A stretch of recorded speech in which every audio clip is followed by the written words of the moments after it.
dans ma vie de tous les jours. Quand je vois des amis qui me font du bien, ça me réjouit le cœur de savoir que je suis aimé. Quand mon épouse m'entoure de ses bras, ça me fait du bien.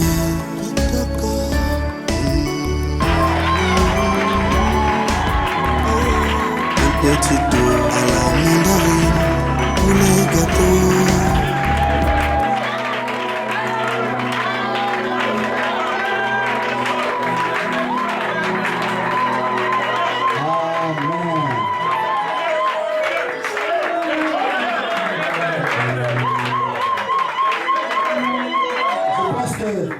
Nos papas peuvent quand même se réjouir. Ils ont quand même des enfants de la ville qui peuvent faire quelque chose. Alors, est-ce qu'on peut acclamer le Seigneur? Si c'est vrai, plus de tous les gens. Si Dieu acclame plus de tous les gens. Si ça fait du bien, plus de tous les gens. Alléluia. Gloire à Dieu. Ici, là, si tu n'es pas dans la joie, tu es suspect. Il y a quelque chose qui ne va pas en toi. N'est-ce pas que les couleurs de l'urine et tout ont brillé? Est-ce que quelqu'un a été béni ce soir? Nous acclamons pour le pasteur.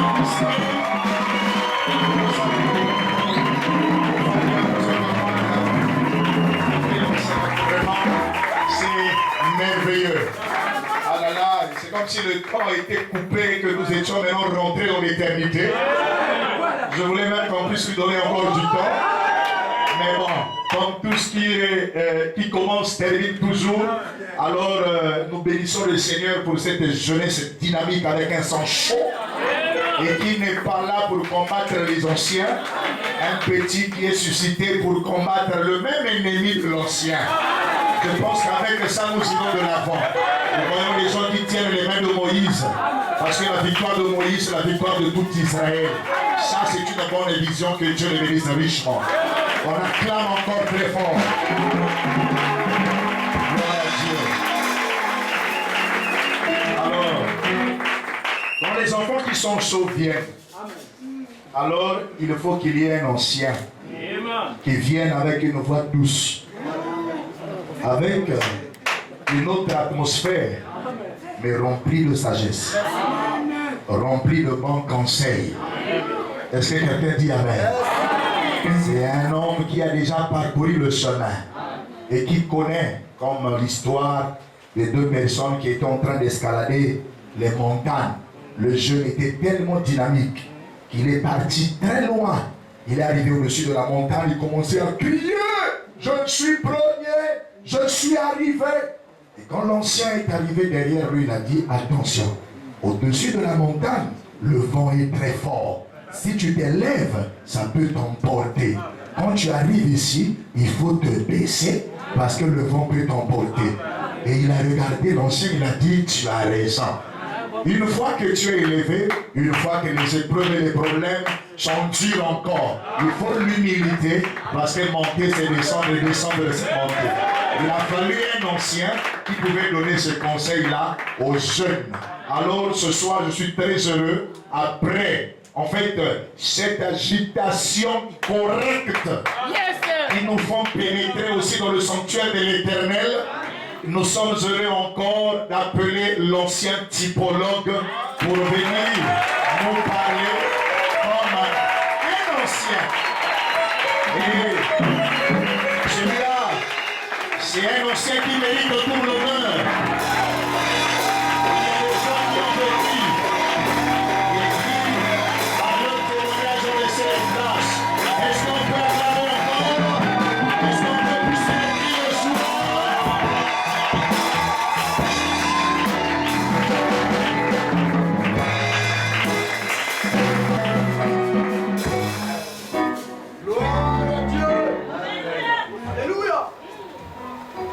Dieu bénisse.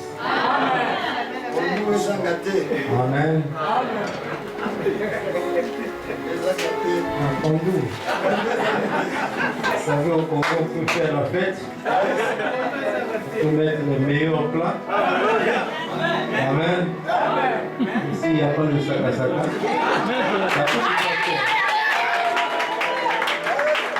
C'est le sakasaka qui arrange le repas. Donc, voilà. Amen. Bien, merci beaucoup. Je suis très content d'écouter mon jeune frère prêcher. Et je le conseille d'aller dans cet équilibre. Parce que nous sommes surpris qu'il y a d'autres qui amènent le conflit de génération, alors que tous nous combattons le même ennemi. Amen. Je ne pense pas que William Branham a dit, si je trouve le frère un tel, même s'il est en faute, mais comme il est en train de combattre pour Christ, je vais le soutenir. C'est bien, jeune frère Disney, tu iras loin comme ça avec l'équilibre. Parce qu'un homme déséquilibré n'ira pas loin. La loi de l'équilibre, c'est que les deux pieds se fassent les contradictions. Un va devant, l'autre dit non. Et l'autre, quand il va devant, l'autre dit non. Ça permet que vous avancez. C'est ça la loi de la contradiction. Mais quelqu'un qui n'aime pas les contradictions n'ira pas loin. Amen.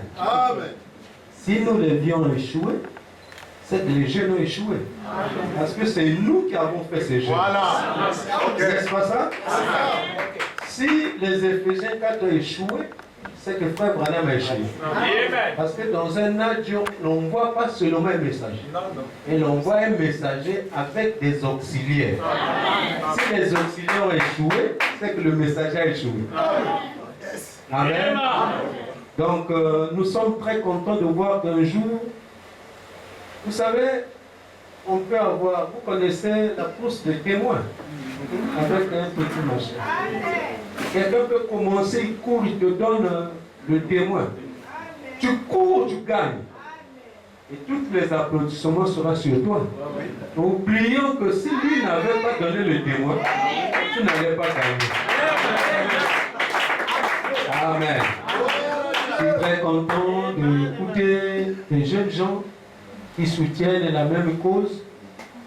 Nous devons restaurer les valeurs. Amen. Nous qui avons été en Kukabateke, nous ne connaissons pas beaucoup comme nous connaissons aujourd'hui. On avait des valeurs. Amen. Je vais essayer de parler sur ces valeurs. Dans Acte 2, 38, Pierre dit, et leur dit, répondez-vous que chacun de vous soit baptisé au nom de Jésus-Christ pour le pardon de vos péchés et vous recevrez le don du Saint-Esprit. Seigneur Jésus, bénis ton serviteur Bilbézer, bénis tous tes serviteurs qui sont ici, bénis mes jeunes frères qui ont prêché avant moi.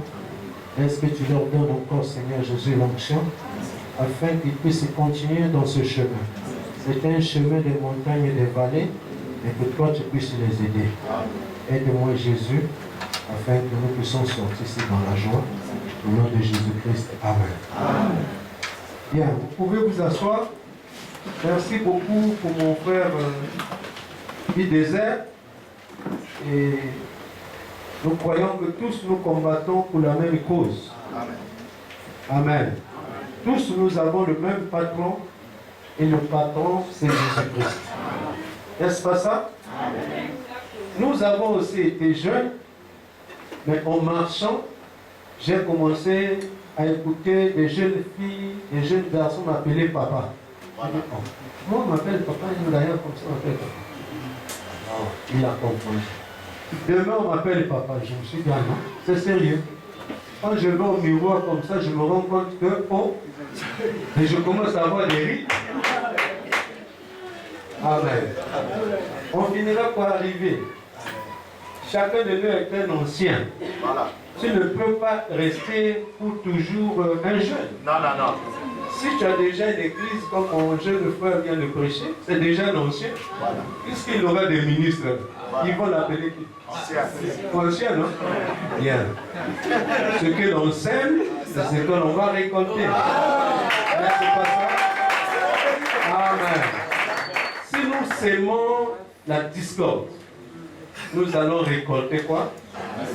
C'est la loi de Dieu. On ne peut rien. Dieu dit que le soleil, que la lumière soit. La lumière fut. Même si c'est passé des années. Le temps, c'est un maître. Qui peut dire Amen? Alors, Pierre dit, répondez-vous que chacun de vous soit baptisé au nom de Jésus-Christ pour le pardon de vos péchés et vous recevrez le don du Saint-Esprit. Pour recevoir le don du Saint-Esprit, il faut d'abord la repentance. Amen. Amen. Et il y a des gens qui ont une grâce excellente, comme ceux qui étaient dans la maison de Philippe, et que Philippe était parti apporter la parole de la maison de Corneille. Ils ne se sont pas repentis, mais leur cœur était disposé, que Dieu vous bénisse. Amen. Et ils ont reçu quoi? Le Saint-Esprit. Mais la parole, on peut la contourner, mais on ne la brise pas. Amen. Amen. Dieu contournant sa parole, il leur donnait le Saint-Esprit, mais Pierre a dit, pouvez-vous refuser l'eau du baptême à ceux qui ont reçu le Saint-Esprit que nous? Alors la Bible dit, ils les baptisèrent comme eux. Bien qu'ils avaient déjà reçu quoi? Le Saint-Esprit. Que Dieu vous bénisse. Amen. Donc Dieu peut contourner sa parole, comme les enfants d'Haïti. Amen.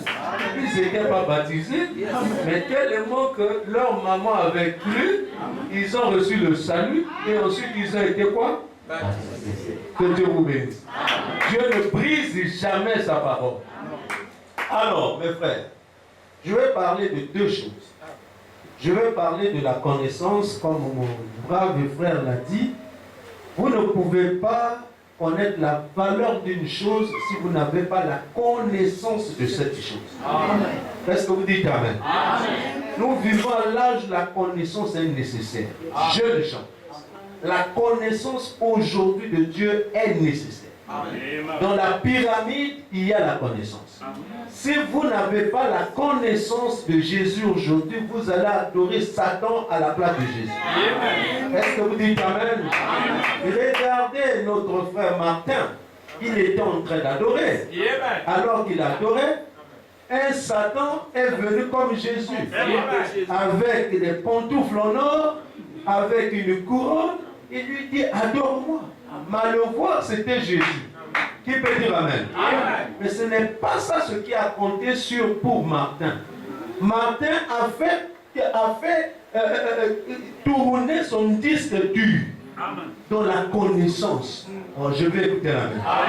Il a regardé qu'il est écrit, Jésus sera couronné à la fin des temps. Mais nous ne sommes pas encore à la fin des temps. Comment Jésus est couronné? Déjà ça c'est déjà faux. Oh, je vais écouter la main. Il est écrit nulle part que Jésus portera des pantoufles en or. Il dit non. Oh, je vais écouter la main. Sans la connaissance aujourd'hui, vous allez adorer Satan.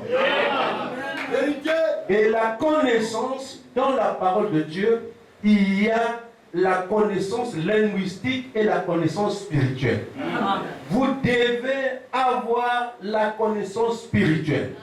Qui peut dire Amen? Parce que le linguistique nous trompe beaucoup.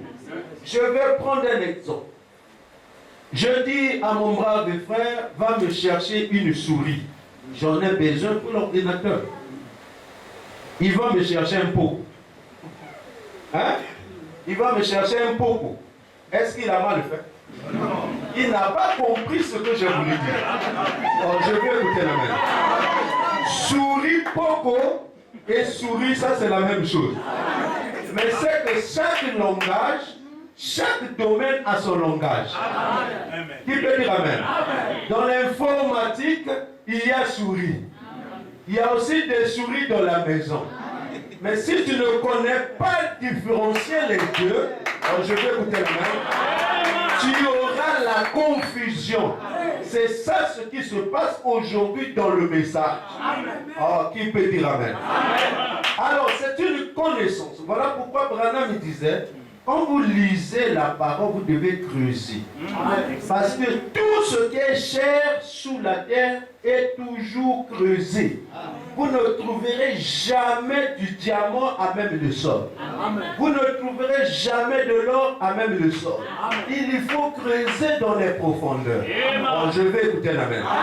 Oh, le message, c'est vrai, c'est le message. Mais Branham dit que vous devez creuser. Si vous ne creusez pas, vous n'aurez pas les pépites d'or. Est-ce que vous dites Amen? Voilà pourquoi William Branham dit que l'Église a compris ce que j'ai voulu leur dire sans leur avoir dit ça clairement. Donc dans le message, il y a un autre message. L'épouse est dans l'Église. L'église n'est pas l'épouse, mais l'épouse est dans l'église. Le message n'est pas le message que vous lisez, mais dans ce que vous lisez, il y a le message. Est-ce que vous dites Amen? Alors je vais aller vite, hein? On risque de prendre du temps pour rien. Que Dieu vous bénisse. Frère Branham dit donc quand l'amour se lance, prêchant 57, paragraphe 8. Il y a quelque temps là-bas à Louisville, je crois, au Kentucky, on m'a dit qu'un petit garçon qui était en train de ranger dans le grenier dans la maison, et en retournant le vieux papier, il trouvait un tout petit timbre, gros comme un angle. C'était un très vieux timbre, alors rapidement, il y eut deux pensées. Une d'entre elles était pour le marchand de glace, c'est-à-dire le marchand de glace achetait les timbres. Mais tu pouvais lui proposer le timbre et il te donne la glace. Alors, et l'autre était pour le collectionneur de timbres en bas de la rue. Donc ils étaient deux. Le marchand de glace et le collectionneur de timbres. Qu'il connaissait bien. Il saisit le petit timbre, le gros comme un ongle, avec juste un ou deux caractères écrits dessus. Très usé par le temps. Et il descendit rapidement la rue vers le collectionneur de timbres et lui dit: combien me donnerez-vous pour ce timbre?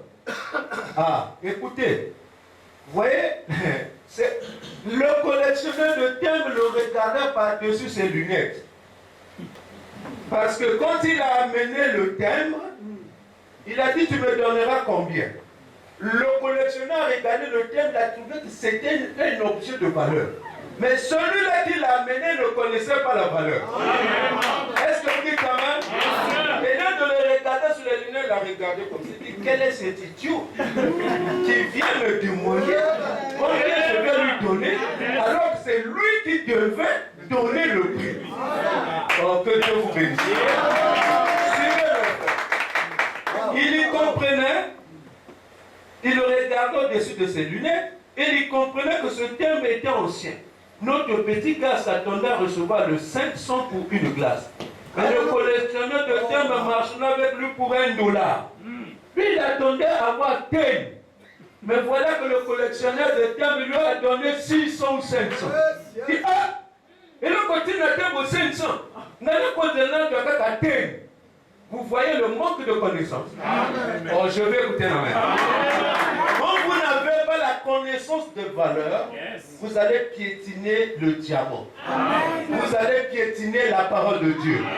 Si vous voyez quelqu'un piétiner la parole de Dieu aujourd'hui, c'est parce qu'il ne connaît pas la valeur de cette parole. Est-ce que je peux continuer? Écoutez, il dit: le collectionneur de timbres le répondit. Le petit garçon était très ému de recevoir $1 pour tout ce petit morceau de papier comme un homme. Le collectionneur de timbres le revendit pour $500. La semaine d'après, la dernière chose que j'ai entendue au sujet de ce timbre, ce qui lui valait $250 000. La même chose a évolué par rapport à la valeur que la personne avait la connaissance. Oh, je vais écouter la main. L'autre qui avait moins de connaissances a eu un gain. L'autre est allé vendre ça à $500 parce que sa connaissance aussi était peu. Mais l'autre qui avait la connaissance exacte, oh, je vais écouter la main, avec la même chose. La même chose, hein? Mais ça dépend maintenant de la connaissance des valeurs de la chose. Le même message, le même prophète, le même Dieu, le même prophète. D'autres sont bénis et d'autres ne sont pas bénis. Tout dépend de la connaissance des valeurs de ton pasteur. Est-ce que frère vous dites Amen? Si vous le regardez, vous trouvez que c'est un bid désert, d'accord. Mais l'autre, quand il regarde, il traverse le bid désert. Quand tu regardes, qu'est-ce que tu vois? Tu veux dire Amen? Les gens regardaient Branham, mais Oral Robert était assis dans la même salle. Les gens appelaient Branham, oh c'est un faux prophète. Les autres c'est un prophète. Mais Oral Robert était assis. Il a dit, j'ai vu Jésus-Christ de ce jour-là dans un homme appelé William. Et pourtant c'était le même Branham. C'est que lui il a traversé le temps. Oh, je vais écouter la même. La même chose, mais avec deux visions différentes. Les autres regardaient, les Égyptiens regardaient, c'est des esclaves. Moïse regardait, c'est le peuple de Dieu. Tout dépend de la connaissance que vous avez pour ce message. Voilà pourquoi moi je crois que dans ce message, il y a la richesse matérielle. Je vais écouter la même. Parce que je ne crois pas à un Dieu qui bénit seulement spirituel. Dieu doit bénir et au-dedans et au-dehors. C'était ça l'arche de l'eau. On avait seulement un Dieu à l'intérieur. Et au-dedans et au-dedans. Je m'en fous si tu veux seulement l'intérieur. Mais moi, je veux et les dedans. Que Dieu vous bénisse. William Branham est né dans la famille la plus pauvre. Mais quand il a rencontré Dieu, il a connu la valeur de qui est Jésus-Christ, il y fut béni et au-dedans. Alors, mon frère, si tu tiens bon, Dieu va te bénir et au-dedans. Que Dieu vous bénisse. Amen. Léo Tabernacle. Si vous prenez la parole à sa juste valeur, cette église sera bénie et au-dedans. Moi j'aime un Dieu qui bénit et au-dedans. Les dénominations sont seulement bénies au dehors. Mais nous c'est au dehors.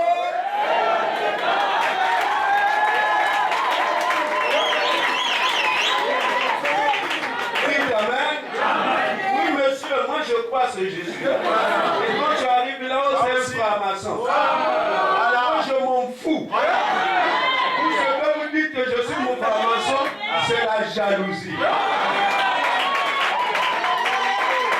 moi je crois au sacrifice. Il faut sacrifier les hommes pour avoir la vie. Pour avoir la richesse. Et moi j'ai sacrifié mon père. Je l'ai sacrifié à Golgotha.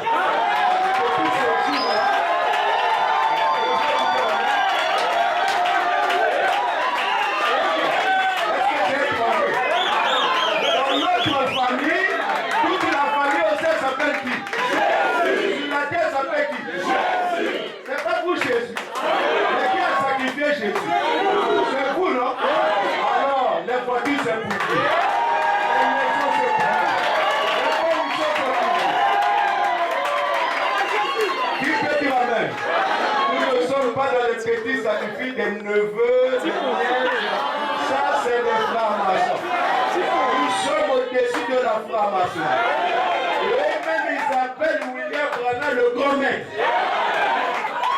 Est-ce que vous savez que les francs-maçons appellent William Branham le grand maître? Jésus aussi on l'a appelé maître. Grand maître. Que Dieu vous bénisse. Le problème c'est connaître la valeur de ce message. Connaître la valeur de la soeur qui est à côté de toi. Tu ne viendras pas commencer à coucher une soeur à l'église. Alors que tu connais que c'est une princesse. Tu connais que c'était un prince. Tu n'iras pas critiquer le pasteur. Tu connais que c'est une valeur. Si tout ce toyou bouillon arrive arrive dans le message, c'est que nous vivons à un temps où la guerre devient le plus difficile. C'est quand l'ennemi porte la même tenue que nous. Est-ce que vous dites amen? Il a la même tenue que toi. Tu ne sais pas qui est qui. Mais maintenant, on connaît les gens par les techniques de l'école que vous avez appris. Si tu montes ici seulement pour toyer les jeunes, nous connaissons que même s'il est prédicateur, il est suspect. Si tu montes ici seulement pour toyer les vieux, nous savons que même s'il est prédicateur, il est suspect. Qui peut dire amen? Il est écrit, Dieu dit à Moïse, je serai avec Josué.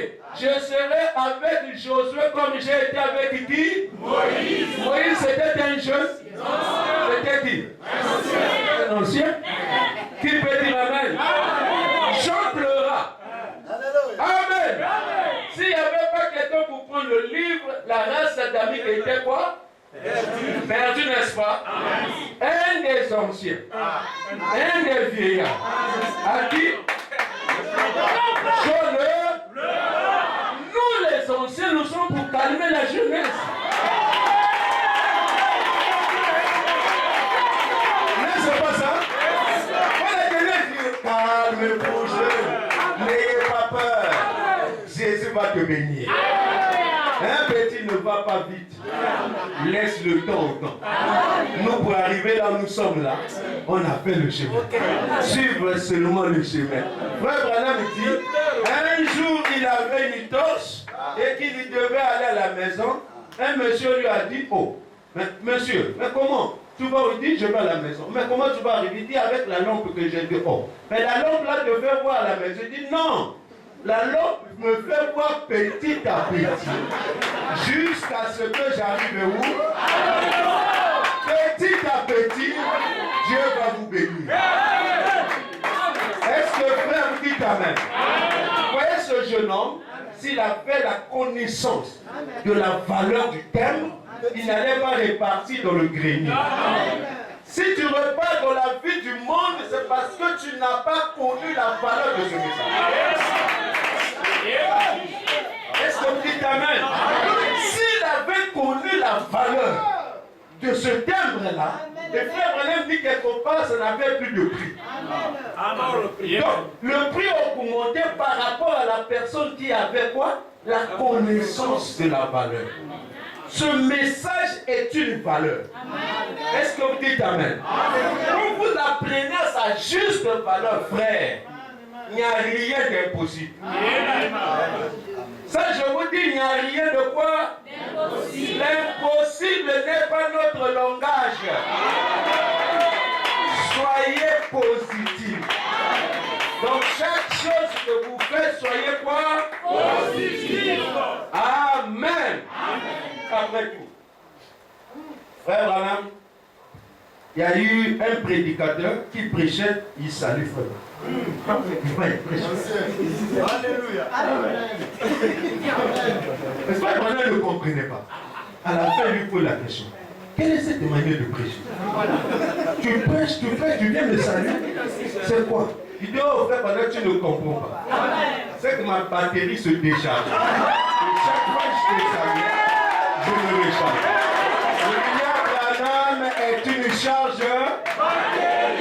Quand nous prêchons, on n'a plus d'inspiration, on va lire. On va écouter, ça nous recharge.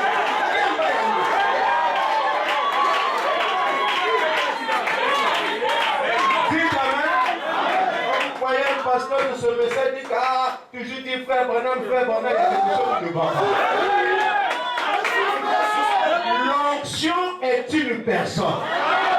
Quand vous voyez une dénomination prêcher avec une onction forte, regardez sous sa chair. Il y a le frère Branham qui est là. Dans un âge, l'onction est une personne. Qui peut dire amen? Prenez le message dans sa juste valeur. Est-ce qu'on peut avancer? On peut avancer? Il y a eu un homme. Un homme de chant. Voilà. Un homme qui faisait des chants. Il était convaincu qu'il faisait des champs. Mais il a fait des champs, c'est comme il avait trop de dettes, il a vendu son champ. Il était obligé d'aller dans une autre ville. Arrivé dans l'autre ville, il avait confiance à sa manière de faire des champs. Il avait intérêt qu'il chômait dans la ville. Mais les gens partaient loin pour faire les champs. Mais le terrain, pourquoi? Il n'y a pas quelqu'un pour faire le champ. Les gens essayaient là, ça ne donne jamais. Voilà. Il dit, bon, moi avec ma connaissance, je vais aller. Il a acheté ce champ-là à un bas prix. Parce que le propriétaire, c'était un champ plein de quoi? Plein de pierres. Il n'y avait pas moyen de cultiver. Mais lui, il a acheté à bon prix. Il a essayé lui aussi, ça ne donnait pas. Il était tout malheureux. Il est allé prendre son ami. Il dit, mon cher, j'ai fait un champ là-bas, mais ça ne marche pas. Qu'est-ce qu'il a dit? Mais il n'y a que des pierres. Il dit, bah, allons un peu au champ. Ils sont arrivés au champ. Il dit, mais ils sont ces pierres. Il dit, creuse un peu, creuse là. Il dit, donne-moi les pierres. Il prend les pierres, il regarde. Oh, mon cher, mais c'est des diamants. Tout ce que tu vois là, c'est des diamants. Vous voyez, il a fallu quelqu'un qui avait la connaissance